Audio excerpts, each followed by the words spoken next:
Welcome to my live. Think we're good. Mm, that'll be the notification. So I didn't know this. Clary Lana. Hey, what's up? My name is Sam. Goddess Lana. Good to meet you. How are you?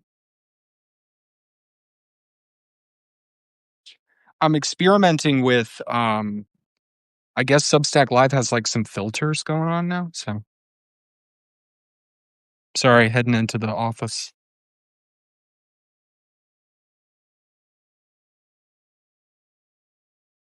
But I'm getting back into like fantasy stuff. And let me like tune that down a little bit. I think that that's what that is. But do you write fantasy, etc., on Substack or all fiction authors? Or are you like do any fiction? Excuse me.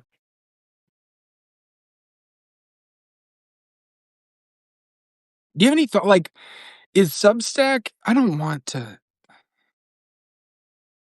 do that.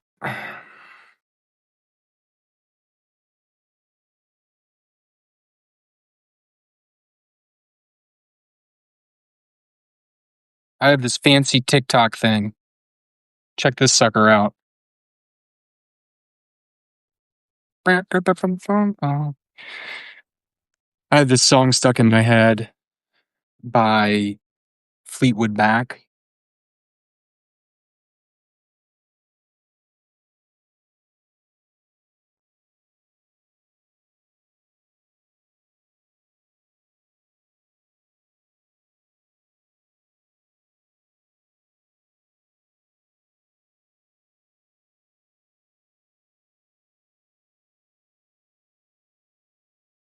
Can you hear me calling out your name?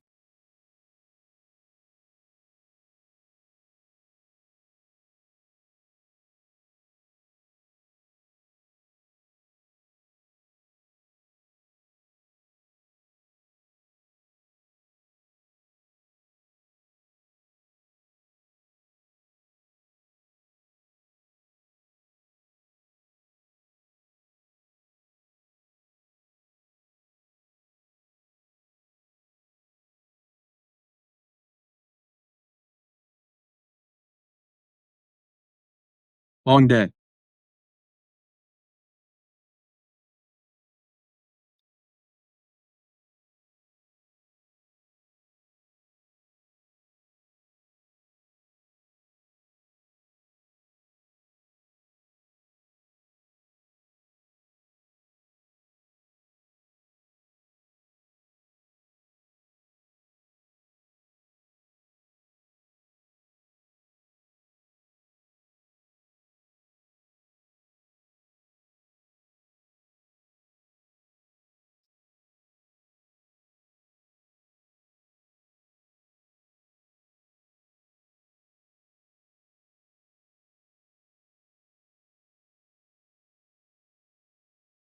Feel free if you want to pop up, Clary or Goddess Lana. I'd love to connect with you about what you're working on.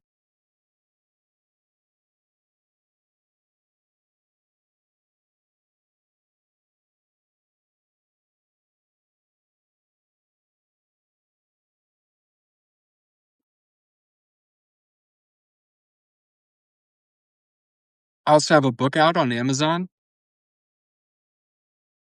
So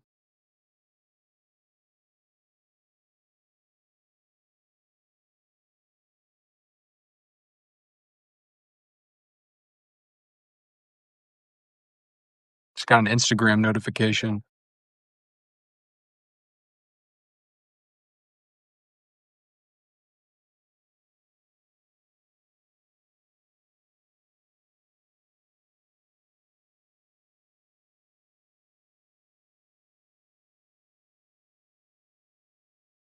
Oh, I signed up for the TikTok shop. Kind of cool update, right? I think so.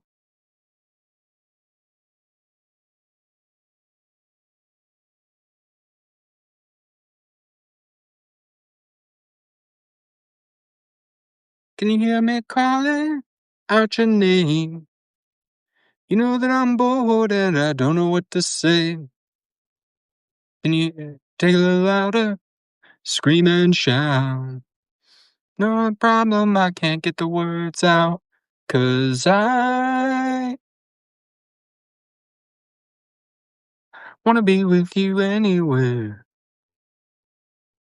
I don't know if you guys like this thing. Roosevelt, not the president, but Roosevelt, um, the singer-songwriter. If you know Roosevelt, follow Roosevelt on Spotify.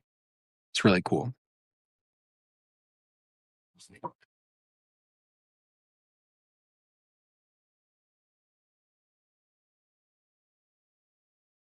Still working at my AI consultancy gig. So there's that. It's kind of cool. Been enjoying that. Jimmy Doom, welcome in. What's up? Fantasy, fiction, writers of Substack Unite. My name is Sam Liebl. I am the author of AFL the Bastard, currently being worked on and published right here on Substack. Would you like to come up and pop off about some fiction on Substack? All are welcome to get in here and discuss this burgeoning, fledgling community that we have going on here. It's been the year, so you are welcome. We've also got Clary on the line as well, although Clary has not said much. But Jimmy, I can do your bio, which is reasonably cranky short fiction author on Substack since 2020. Over 1,800 tales of hope and chaos, pro-human, anti-machine, character actor, Detroiter. Okay, a Michigander. I don't know why I'm not following you, but let me follow you. A Michigander. Welcome in. But I can explore some of the stuff that I've been working on in fiction, in Substack, but it's a topic I'm interested in. And I think a lot of Substackers are interested in. Would you like to? I'll send you the invite. I'll send you the invite if you would like to come, but if not, decline it. Just putting that out there. If you've done a Substack live before. I don't know. You can also join audio only. I'm not got it. Yeah. If you want. Sorry if I misunderstood there. Happy to talk through questions. Oh, no, of course. No. You do what you got to do. I just recently got set up at TikTok Shop. So I am, kind of exploring the digital publishing world, so to speak. I apologize for sending you that invite. I didn't mean to blow you up there. But I recently started publishing I've been publishing uh on Substack for like a year now, I suppose. Almost a year. I started publishing this story okay, like January 2025. No, no worries. I get it. You do what you got to do. Do you have any thoughts on like how, cuz you've got like the Rising, or is that the Rising, or is that the bestseller flair, like the little tag there. Um so it sounds like you've had some success doing it. I would love to, if you have any notes, or even if you just have any writers that you recommend, you know, would be interested to know.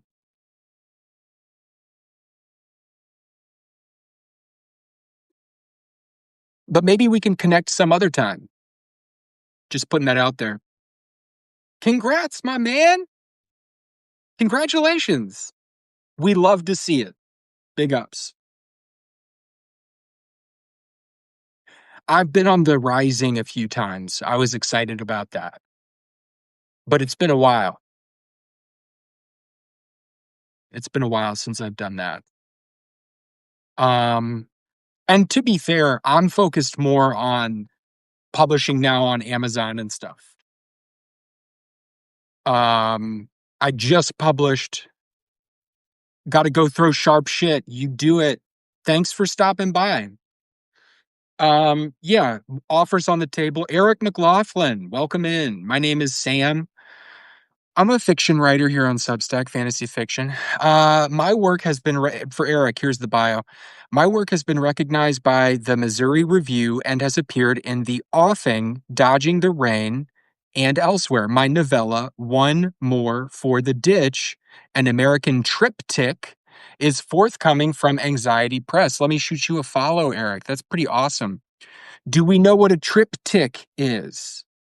Do we know what a triptych is?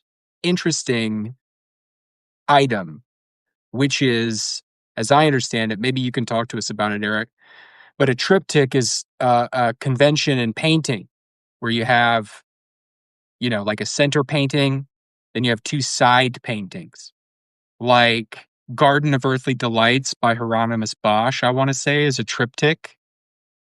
There's like heaven, hell, maybe purgatory.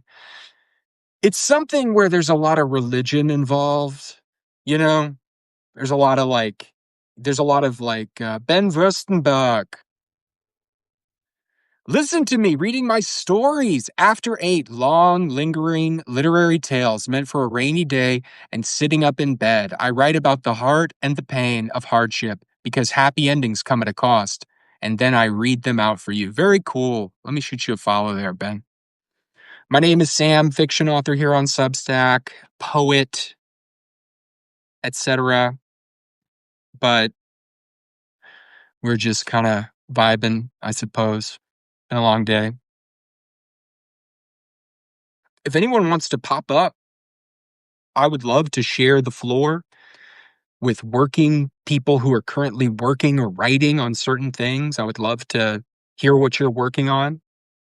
Um, Maybe we can find it on Substack. The triptych, I would love to hear more about this work that you've got. Oh, no problem. No problem. Mary Sexton, welcome back. I think I've seen you in here before. But yeah, if anyone wants to, I'm interested in the state of fiction on Substack. And, you know, we could have a discussion on that. Logan the Lobotomizer, always welcome here. What's up, dude? I'm a horror writer, says Logan the Lobotomizer. Donate to my Ko-Fi if wish to support me. And then there's a link to the Ko-Fi. You just starting a new novella? That's awesome. Share. Let's talk about it. Logan the Lobotomizer, are you the guy that's trapped in Cambodia? Is that you? Or is that another person? There's another person who comes on my live sometimes who writes stories about being stranded in Cambodia.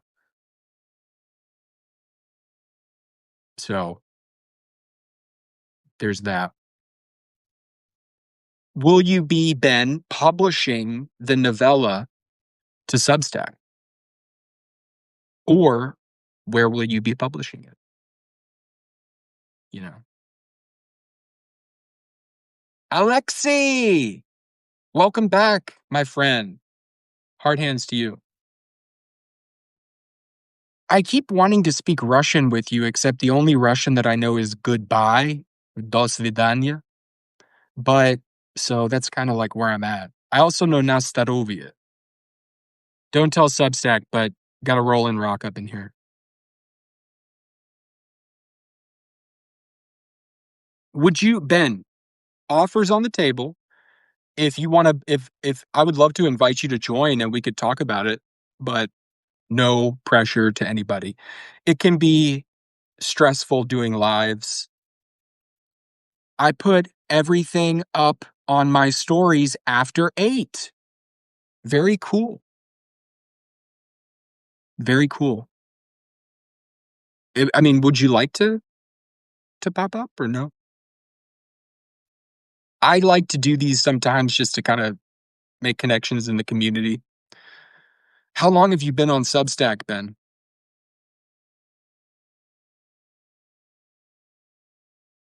And I know it's tough to type. I know it's tough to type in there.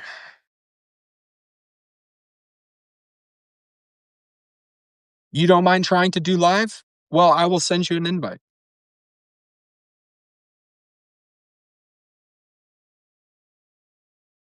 if you don't decline it if you don't want to.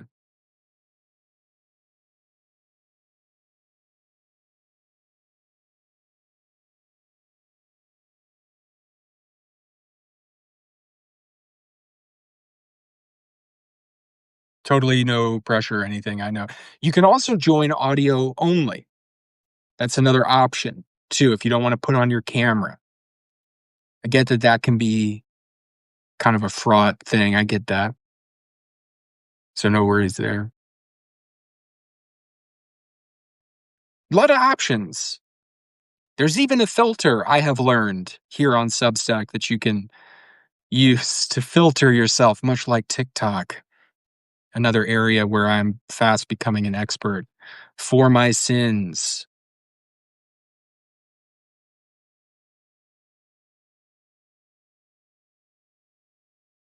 Oh, okay. You may have sure. Yeah, no, you do gotta paint the basement. That you may have live invites turned off. Okay, I'll try again. Sometimes you have a setting toggled in the main Substack dashboard that you have to untoggle. You have to accept the live invite or something.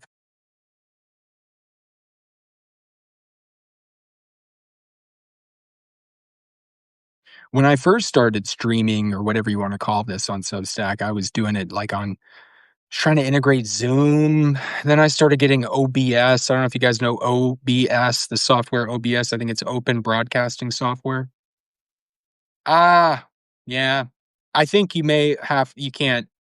Have you ever joined a live before? You have to do it from your mobile device, if I'm not mistaken. I don't know if you have a smart device or if you only use if you only use Substack, by the way, from your desktop, more power to you because I have not been able to have that kind of discipline.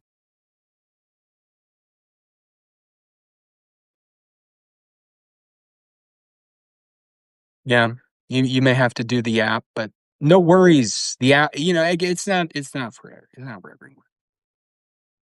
It's hard finding the right time to go live too. It's hard gauging when the right time to go live is because this is a global kind of app and people have different schedules and everybody's so distracted these days. And, yeah.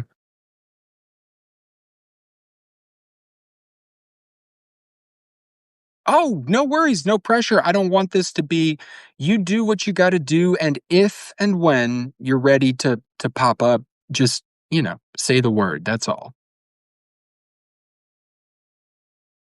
If and when. I don't, like, record these or anything, um, although, if you want to, we could, like, make promo material out of it, I don't know. It just depends what your goals are, but, I'm a student of your phone is Hey, and that's a good thing to note. I gotta plug in too, right over here, because Substack Lives are tough on your phone. Let me plug in here. That's a good reminder, actually. So that's a pro tip. Be somewhere. I'm retired. I can do this any way you want. Well, if you've got your phone plugged in, oh yeah, if you've got your phone plugged in and you are ready to go, I can send you the invite. Just confirm in the chat. Or if you don't, I mean, again, I know you have to paint the basement. No pressure.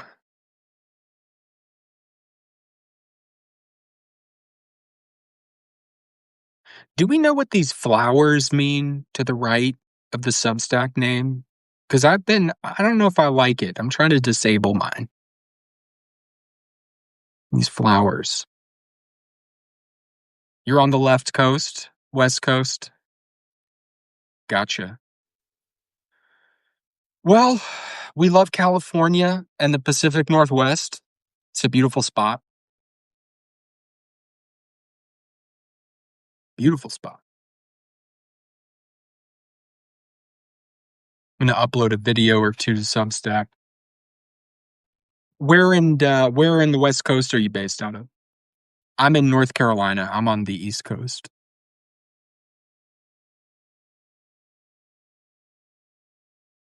It is 6:31 here.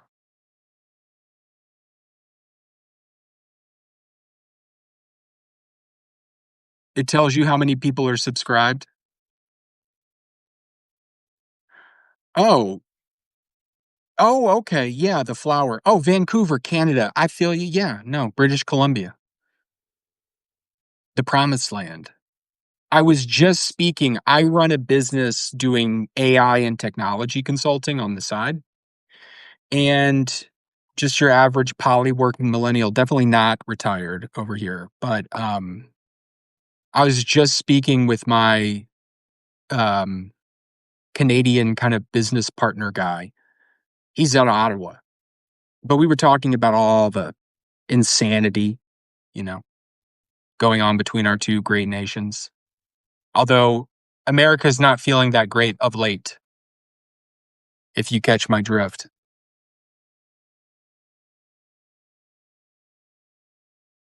Aju Sergius Alex, welcome back. I'm here for growth and I'd love for you to come along. MyHealthyCode.com is your go-to hub for health and growth. I'm a Christian, husband, and proud dad of two amazing boys. You will also read my Bible and the 1% shift. Welcome back in, Aju. Agu. I remember you were in here the other day. So welcome back. How have you been?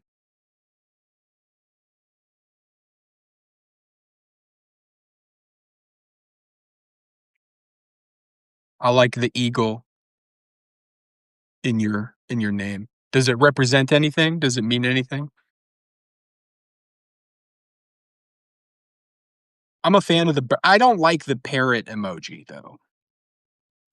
Not that big a fan of the parrot. Well, no, not the parrot. The Twitter bird emoji. The bird that looks like the Twitter logo used to look. I don't like that light blue one. In case anyone was wondering how I felt about the emojis. Agu means tiger. Very cool. Yeah, I'm sending you an invite again. Just make sure you're on the app and I'm going to invite you to join. It should come across as like a notification in the app. If you have an iPad, maybe it might be different. I just have it on iPhone. Okay, you're going to very cool. Ben, I'm sending you an How you doing? I'm good. We've got a little bit of an echo going on though. I closed. Well, it's like the best I can do. Okay. No problem. Alexi says, "Oh hi, Ben." Oh, we have an echo because I have your other one on. Yeah, it be that way sometimes. Unmute it. There you go. Having done this, I've done this via OBS, open broadcasting software before, and so I know there's a crazy echo and everything. But what is going on underneath that great head of hair? I'm retired. I don't care about anything. Life's easy. We were renovating the house, so we thought I had all the furniture all moved downstairs. We thought might as well paint it. Yeah, no, I think it's always good to be doing some redecorating and remodeling. The original topic of this live was fiction on Substack. If it's not too much, you've got the floor. Where can people find you? What are you working on, and what do you like? What's going on with you? I'm on Scribbler, a portal to fiction. I write serial novel. That's on my pay thing. That's Sure. but that's not important. The novellas, the free ones, those are the important ones because those are the ones that people see. So I like to write novellas because I don't like word counts. I just write until the story finishes itself. So I've got a story that I'm putting up right now. It's finished, and that one takes place in California, Hollywood, 1966. I uh, I go all over the place. I'm all over the map. I'm the one that I'm just starting is in Lake Como, 1976, in Italy. There, it's like I've got stories that take place in Africa, in Manchuria during the Japanese invasion, the Mau Mau's. It's like I said, I'm all over anything that is of interest to me. I write. Yeah. Uh, yeah, it's like whatever strikes my fancy. No, I think Yeah, that that's great. I love all it's like a Bond movie. You've got all these locations, you've got the California, Lake Como, Italy, boom, bam. yeah. Well, I like I like things that keep me entertained. Well, I guess everybody writes the same way. You have to entertain yourself before you can entertain anybody else, right? So, Facts. yeah. So I like this next one it's like everyone that I write. I love everyone that I write, and then when as soon as I finish and I start the next one, it's like I forget that one, and then it's like I'm already on to the new one. So this new one is it's an Indian woman and a white guy, which is like easy for me to write because that's what I'm in. Oh yeah? Yeah, Writing and my from wife's personal life. my wife's from Fiji, so Mhm. it's like so then I thought, well, I'll make this a Muslim woman, and have her from India, and then I'll have it like she's a child bride, and then the guy that comes over is actually going to disperse his wife's ashes because she died, obviously. But he gets his suitcase stolen, and so that's how he meets this woman because she's a cop in Lake Como, and it's only 4,000 words so far, but like I just I thought at first it was going to be a Persian woman. I thought like that's what Iranians call themselves, right? My Right, yes. It is. my neighbor he just moved. His uh his name was Muslim the Muslim we called him. It's like and he was like he's a Persian. He insisted I'm a Persian. It's like Yep. okay if you say so, no I have problem. known a few Iranian they're very insistent on the fact that they are Persians. Yes, yes. Well, I don't blame them. That's whatever. It is what it is. I don't care. And yeah, so I thought like I'd make her a Persian, and then I thought, well, I thought I'd place it in 1976, and so it's like it was bad timing, right? I was like, oh, when was the hostages? Oh, that was 79. So it's like, oh well. So Yeah, then when was the revolution in Iran? in then 79 and 80 around there, right? Like so then I thought like since it's 1976 that I made the story, well, what happened in 76, right? So Yep. then I found out there was an earthquake in the north of Italy. And I went, oh, cool. So then I'll have them involved in the earthquake, like her husband or whatever gets killed or something like that. I don't know yet. I don't know. I mean, I don't write with a plot. I just let the story tell itself. I Oh, write by the seat of that's my amazing. pants. That's amazing. Yeah. So it sounds like you get inspiration from history, Yeah. recent history. Yes. Well, it's recent. It's like, I mean, I have a story that takes place in Berlin in the and I like to structure things differently sometimes. And that one takes place in the past, like 1936, and then goes into the present, which would be 1956 in Paris, and then it goes into the middle, like in just a little before and after the war. So it's three different timelines, Mhm. and it's and then tie them all together and then bring it all in. It's like challenging. I like Yeah. that one. I liked that one because I made the guy it was my daughter told me I can't write it. She said you're not allowed to write this. I said, "Well, why not?" Because it had to deal with homosexuality. She said, you can't relate to it. You're not gay." I said, "What that got to do with anything?" She said, "Well, you can't write it because what do they call it? Like I forget what they call it. Whatever, right?" She said, "You can't write it because you're not gay." And so then, oh, misappropriation or whatever. Oh, I, s- cultural appropriation. yeah, Yeah, yeah, yeah, that's yeah. weird. I don't listen to that shit, right? Yeah, sure. No, no, I Yeah, get it. no. I mean, like, look at me. I'm old. Mm. Yeah, so I don't care, right? No, So I think that people are, what is writing if not working with your imagination? exactly, right? Love is love. Mhm. That's my motto, right? Love is love. So it's like so then I wrote the story, and and it was interesting because I made the guy into a concert pianist type person, and so then he was playing for the Nazi elite Mm. before the war, and he wasn't comfortable with it, and then he doesn't even realize that he's gay at this. He's got a woman that he's engaged to, and he's having issues and things, and then he meets a guy, and then things just change, and the next thing you know, it's like he's involved with this guy, and the guy's got two mismatched eyes, like David Bowie, right? I forget what. Heterochromium. Yeah, yeah, yeah.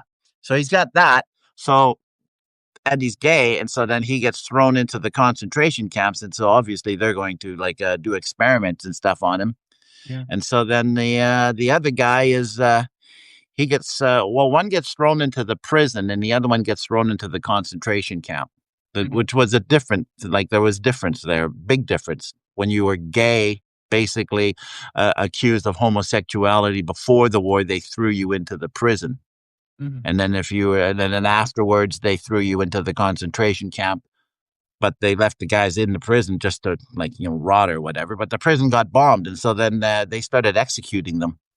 because they didn't have any place to put them. So they start executing people. Yeah. they, well, they were efficient. Yeah, They were. But no, I love it. And it sounds so textured. So those are three separate stories? that was one story. One It's story. one Okay. story in three different timelines. Hey, Noble Blend, by the way, welcome in. Noble Blend is a friend of the Uh, Substack, friend of the show. cool. Well, But yeah. keep going. I look for the Well, it's interactive just part of it.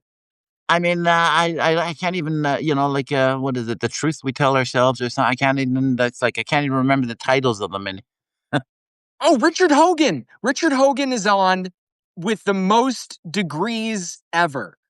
Look at this. wow. MD, What's a, PhD squared. I don't even know what that degree is. what's a And then DBA? What's doing a D? business as, I guess. I don't know. Okay. I got high school. I got a BA. That's about it. Nah, I nah, am very impressed though, Richard Hogan. I got grade 12. Well, Cool. you're a product of the Canadian public school system, so that's a difference there. Yeah. Yeah. I mean, yeah, English lit. Like, I loved English lit. Like, I don't know anything about American literature. Like, I love, like, You'd fit right in with most Americans. I'm not, allowed, I'm not allowed to judge. I'm not allowed to be judgy. Okay. You are I know. here. It's okay. It's a safe space. Yeah, no, I know what the American system is like. It's like, I mean, I live right off the border here. Yeah. Yeah, we don't. I don't go down there. I wouldn't either. No. After the recent tariff imbroglio, it's ridiculous. Well, everybody used to go down and get gas, and it's like I just went. I'm not going to go down there to get gas. Like, I don't care. They go down there. They go. Well, the wife used to go down there to Trader Joe's and get cheese and go for lunch with the girls or whatever. But they haven't been. They haven't been for a long time. Like, I won't let her go. Like, I said, It's yeah. it's a Well, shit show. It's a shit show yeah. all around. But Richard Hogan, quantum mathematics from Princeton and neuroscience. Holy shit! Wow. You are an impressive. You have more. What was that line from Mad Men? This guy's got more degrees than a Russian protractor. Yeah. But no, Richard, I would love to discuss some quantum entanglement theory with you and or how to make an average out of a series of numbers, which is a lot of what I learned in high school. Making averages. American Pulse, welcome in. Let me real quick see if I can. Sometimes I like to read the bios. Oh, hey, George.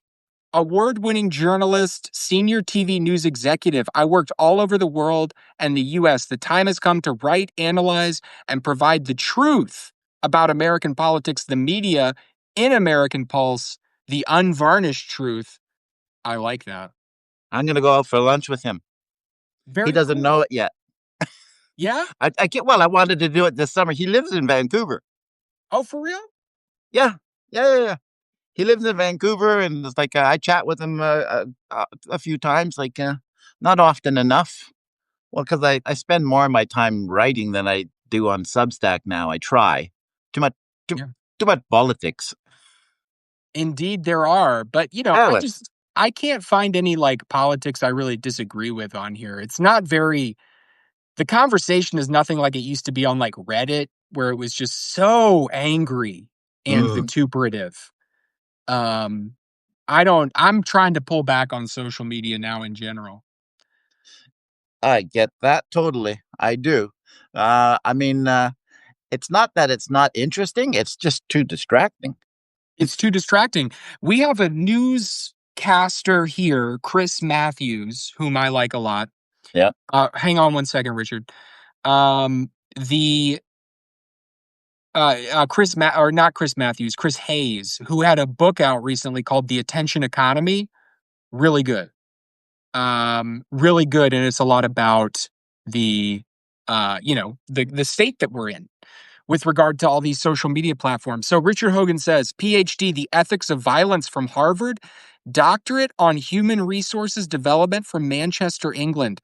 Richard Hogan, can you connect me with someone who's hiring at all? You seem like someone who has gone a long way in the world. I'm not kidding. I'm not kidding. I work at an Amazon sortation center in addition to writing.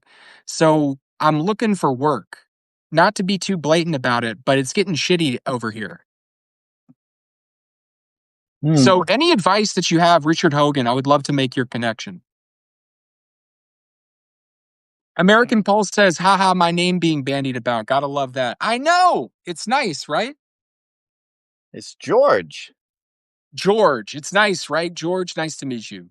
I come from the TikTok live world where you just are reading the most outrageous names constantly if you are reading what people come in. But yeah, Yeah, that's funny. It's like I was never into TikTok. I never got into Instagram. I never did any of the don't go to blogging. TikTok. Yeah, that would be my advice. Is No, stay I well didn't away. do any of that. I didn't do any of that. I've like, well, I worked in the mill.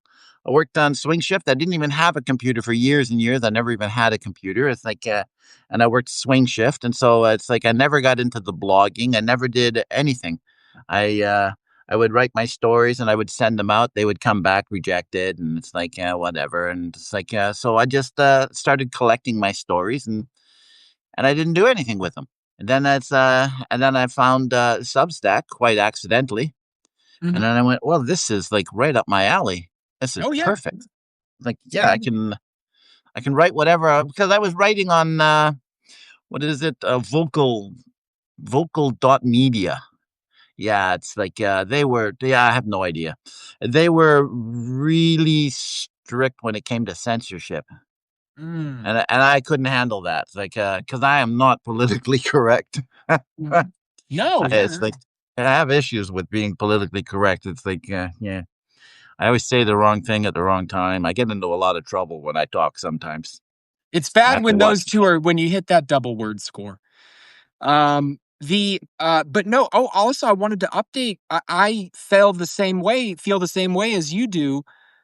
Because I spent most of my life writing poetry and have not um, published any of them up until recently. I published my first book on Amazon, so I'm very excited about that. You guys can find me on Amazon and no on censoring. Noble Blend agreed. No on the censoring.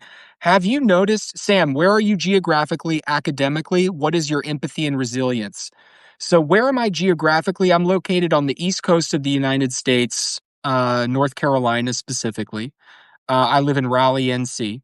And academically, I have a Bachelor of Arts and then about 12 years experience in enterprise sales and marketing technology roles. Empathy and resilience, I would say resilience is really like one just because of like living life as a millennial kind of through like all of the topsy-turvy house of hall of mirrors that has been the 21st century, but most recently, kind of just surviving for a year and a half so far after getting laid off from my company. Empathy, I don't know. It's hard to quantify that in a brief moment of time. Maybe we could have a discussion offline. Anyway, go ahead. Ben, I was interested in what you were talking about. Yeah, I grew up. Yeah, my life is way different than. I'm not academic in the least bit. Like it's all self-taught. Like everything that I have is You're an like, autodidact, an autodidact. There's your word for the day. yeah, it's like it's like I have my books. It's like, I mean, that's it. I like to collect books and I read them too. And yeah, it's like my first And collection Richard, of thank books. you. Dr. Richard, thank you very much. I appreciate Dr. Hogan, excuse me. Thank you very much. I appreciate that. I will connect with you offline. Hey, I'm sorry, but I can't turn off that American hustler gene, always trying to look It's at. okay. So I appreciate that, Dr. Hogan. I will DM you on Substack if that is all right with you. But I would love to connect. Yeah, these lives serve all kinds of purposes. I write fiction, I like to get the word out about that, but one thing that I've noticed about Substack is that it's nascent. It's kind of small and growing relative to other social media platforms.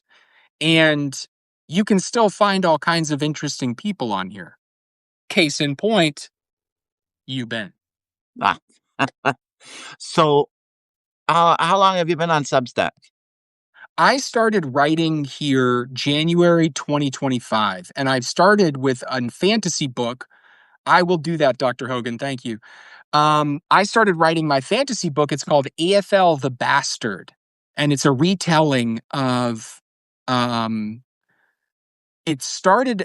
Now it's the early life of William the Conqueror, who Oh yeah, was, yeah, in 1066. yeah. As a Canadian, you are probably familiar with the fact that even up until this day, the Windsors trace their lineage all the way back to the conquering. And I was fascinated by this idea of this bastard illegitimate son being the kind of font of all of the most, what we Americans at least sort of think of as like the most blue-blooded aristocracy of all time. I liked I liked the contradiction that kind of lived in that, and I liked this idea of the man's life history is fascinating. He was an asshole with a capital A. He was a medieval ruler, so, different morality of the time, but he was also a very tender and loving husband. He was a jerk to his kids, but he did a lot of interesting things and left a huge impact on the world. And his story and the moral ambiguity that lives there was interesting to me. So I came up with this idea called AFL the Bastard, and the really short kind of elevator pitch for it is it's not done yet, but it's the illegitimate son of a powerful duke has to fight against enemies inside and out to keep his country together, all while guarding a secret so dark it would destroy everything that he loves. Action, adventure, kind of if you like Saxon stories by Bernard Cornwell. I don't know if you're familiar with Yep, these. yep. Yeah. But Red Rising by Pierce Brown, big influence on me. It's about a slave uprising on Mars. But yeah, like this, I loved like this gritty Norman world that these guys lived in. Tech Introspect, welcome in. Tech Introspect, using technology to become better humans. I'm big on the equalizing factor of technology. I'll tell you that. Like, one thing that's nice to see from a social justice standpoint, from an economic standpoint, in a lot of ways, has been how empowering technology has been to the average person. Although we could debate that, I suppose. Has it empowered us or made us slaves to the phone? I don't know. I think you were mentioning you went most of your life not even having a computer, because you didn't have to. Now you can't. This isn't a phone. This isn't a phone. I mean, it's my wife's old phone. I don't have a phone. I just have Yeah. my landline. I don't have a phone. I just have this is the wife's old phone, but it doesn't have the phone attached to it. I just used it. I just wanted it for the camera, so that I could do this. But the skill. I mean, it's like you had to have this new piece of technology to do this thing within Substack. But I think it's really great that I don't know, you're getting on it. I think that there's a lot to be said for instance, like writing everything by hand, you know, Yeah, I have my putting, notebook. I have a notebook. I yep, keep my notes. I don't. I mean, I don't have all these other programs that like Scribe, all those whatever they are, right? All these different programs that people have. I don't yeah, have that. I keep everything in my head and on a piece of paper. It's like that's it. I don't. I don't have anything to organize myself. I don't. I just. I just remember things, weird things, writing is strange things. remembering, writing is remembering. Yes, well, it comes in handy. Yeah. I mean, I wrote my serial. It's well, I've started a new one, but my old one, it's like I've got it. It's the Shield of Locksley, and it's in Days of King Arthur, but it's Well, not. Loxley makes me think of Robin I Hood. know, I know, I know. Everybody Yeah. says that. Sorry. Okay. No, no, no. It's like my bad for having chose that day. But I wrote table of contents when I was about 16 or 17 or something like that. And I started writing it in pencil or or whatever longhand, and then I put it in my filing cabinet or whatever, and I left it there for like 50 years. And Uh-huh. I just brought it out last year, and I looked at it and I went, maybe I should look at this, because I was always wanting to write it, and I thought like maybe I should look at this. And so then I couldn't even read I couldn't even read the pencil; it was so faded. But I kept the table of contents, and I just and I used that as my basic idea of my plot as to where the story was going, and then I just wrote I just wrote it without thinking about it. And the only book that I used for reference was Mallory's Le Morte d'Arthur. It was the only book I thought, like, I'll go right straight to the Oh. beginning. And I used a little bit of Tennyson because I like the language. Mm. Like his Idylls of the King, Idylls of the King. I don't know. Depends on your accent, I guess. Not that familiar with Lord Tennyson, and I don't know that I've ever read Le Morte d'Arthur, but I had this. One of my source texts was this one, Geoffrey of Monmouth. Oh, yeah, Uh, yeah, th- yeah, yeah. this is about. I think this is where we get most of the stuff about like uh, Alfred the Great. But Yes. Noble Blend does notes, writes out a story, and then types it out. I like that. I like that. Tech introspect, I bet you just download it, into the from the cloud or something. I don't know.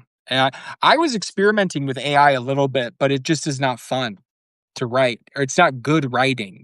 It's not.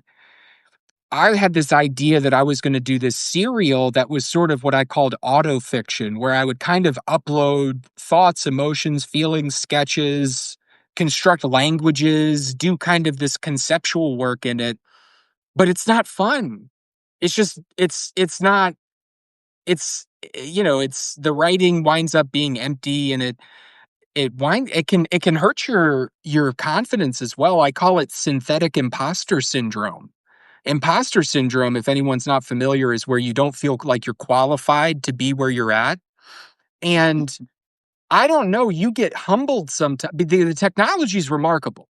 Like the level of computation it can do is remarkable, but it can emulate you so well that you kind of are faced with something that can do what you do a little bit better than you can do. Like it is like the ultimate mimic. I actually want to write a story that's based on a cross-mogenation of Narcissus and AI, about a guy who about an AI, not a guy that falls in love with a chatbot, but with a chatbot that falls in love with the guy. Hmm. And I don't know, maybe like it takes a Fatal Attraction type turn. I don't know if you've ever seen that, with Glenn Close. Glenn Yeah, Close. Yeah. yeah. But I was just interested in this idea because you get the sense that and AI is also silly, so don't, I'm not endorsing it necessarily, and it's destructive to the environment, this, that, and the third. But it can be fun to use, but you wind up with, if you plug a bunch of your writing in there and you trained it on your writing, it can wind up like, very SNL caliber impression of you, and you're kind of like, well, damn, is am I even needed anymore? But then if you ask it to, it can't come up with an original story to save its life. Like it can mimic, it can't do. It's weird. Anyway, we don't need to go off on that tangent. Probably is not very interesting, but tech No, no, interesting. no. I use AI for research, for Yeah. just like basically for research. But I mean, my last story that I did, I actually put in piece by piece. I put in sections of it just just to ask it how the story itself read and whether it came across as being realistic and if that kind of stuff. I give it specific instructions not to touch it. Yeah. Don't change a word of it. You do not have my permission to do anything of that sort. I just want you to tell me how the plot goes, if I've missed something or whatever, like, all of that stuff. Like, give me a psychological breakdown of the characters and all that stuff like that, because the characters were, different. I mean, the little old lady in there was a morphine addict. I mean, and she was a silent film star, and that kind of stuff. It's like, oh, it was interesting, but it broke it down and gave all sorts of really good, interesting reads about the story, and it's like, and it's good for doing that. But I will. I don't understand how people can want to use AI to do their writing, because that's the part that's the interesting part.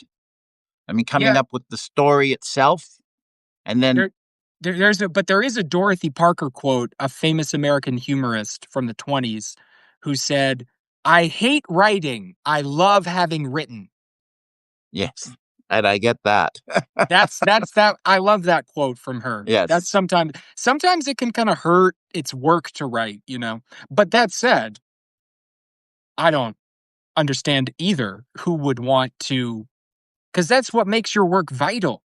That's Yes, what I love that's the what makes. editing process. Yes. Yeah, you sit there and you read it and and you go back and you check it, and I like layering things on there, like adding it's just constantly like just I like lots of words apparently. What I'm struggling with, though, is that I feel like I have enough mass to get like a book one of my book out, but I'm having trouble like winnowing it down.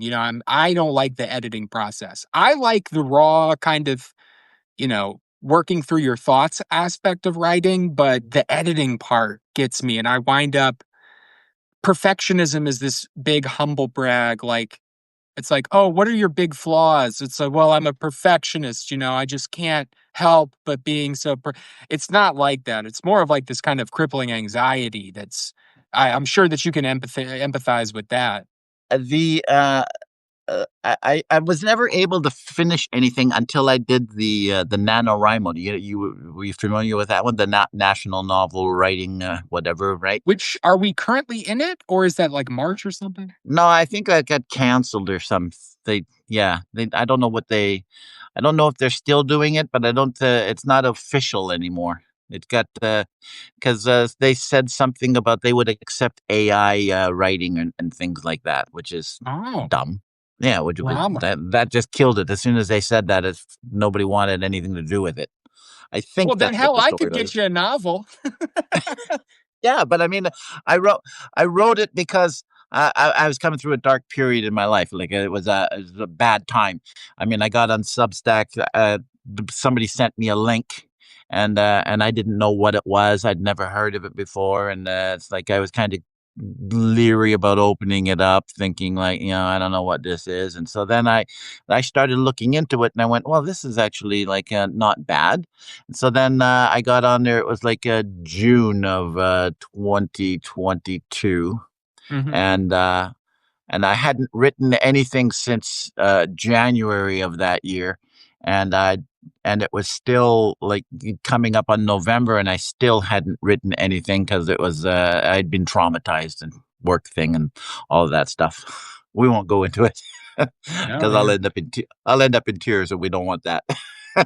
Hey, I've And I've been there though in my way. When I started on Substack, I published this open letter to my former employer where I just tore into him, you know, yeah, just just tore into him because I was traumatized by something that happened to me, being laid off. Just the way, and a lot of people have been laid off. I'm not saying it just was the way that it happened. The circumstances around it were rough. But if people are interested in that, God love them, and you can find that on my Substack. But continue. so I hadn't written that, and so then I started writing this short story. Another one that my daughter said that I wasn't allowed to to write because I told her the title, and she said, "No, you can't use that." I go, "Well, why not?" Because it was the title was "My Father's Chinese Whore." There you go. That's a She said, great "No, you can't." title. She said, "No, you can't use that." It's like, My book is why? called AFL the Bastard. Yeah, exactly, right? So yeah, Provocative. she said, "No, you can't use that." I go, "Oh, okay." So then I ended up putting that off to the side, and then I was 3 days late on the starting the novel, the NaNoWriMo thing, and then I had 5,000 words from a story that I had been bandying about, and I thought like, well, maybe I'll just use this. It'll catch me up to whatever it is, and then I just wrote but seat of my pants. Like every day, I would just sit down and write like 5,000 words almost. Basically, I ended up with 95,000 words. I didn't finish it in November. I ended up finishing it like middle of December or whatever, and it was 95,000 words. It was the beginner's guide to time travel. It was totally different, right? I Total love that. sci-fi fantasy. It was like really weird. And I really loved it. And then I went back to the story that I had started before, and I looked at the title. I went, okay, maybe that doesn't work, right? But then I think I had 3,000 words or whatever, and I just tossed them. And because I had a father in there, and I killed him in the first three paragraphs or whatever, and then the story just opened up. And then it ended up becoming more about the uncle who was gay, and he ends up and the story starts off he ends up showing up at his sister's funeral with two mismatched socks and stinking of gin, and and then the story you find out why he's at the funeral with two mismatched socks and stinking of gin later on, but they're in Montepulciano in Italy because I love the name, Yeah. and we went and visited there once, and so it's like I kind of like had an idea what it was like around there, and it was about a woman who wanted to go to Florence to die because she had cancer, and she has three kids. And the uncle is the one that was supposed to make arrangements for her to go to Florence, but he screwed up, and they only got as far as Montepulciano, and that was it. And it was called No Simple Remedy, and it was a real I really liked it. It was like a really interesting story, and is that death and things. It's like it's a family love story, right? It's just it's different. It's like everything I do is like I think if there's a thematically, it would be it's love. Like every story that I have is basically love in some Mhm. way or another, family love or misguided love or whatever, right? Like unrequited love, all of that stuff. It's just yeah, but I mean, there's no happy endings. Life isn't like that, right? Like especially, yeah. Well, we won't go there. Once No, again, I I told you I'll completely be in agree. tears. We crave closure in our stories because none is offered in life. Yes, yes. Oh wait, I have to go and turn the bolognese on. Oh yeah, no, go ahead. I'm thinking about wrapping it up soon too, by the way. So Okay. Well, if you turn it off and that's like, and I come back and it's not on, it's no big deal. I'm Well, good no, with no that. big deal. Hey, but let's actually Noble Blend says mine is what I watch when I'm stoned. That's his title. So that's good. I But love that one. this was an impromptu live. Go get that bolognese, and it was great to make your acquaintance, Ben. All righty. I'll be back. Okay. But I'm gonna turn off my live over here. You guys are the best. Thank you. Oh, also, my book is out on Amazon. So check that out. You can just search Sam Liebl, Liebl, out on Amazon. Check it out. It's awesome. Noble Blend, you're a real one. All right. Bye, Ben.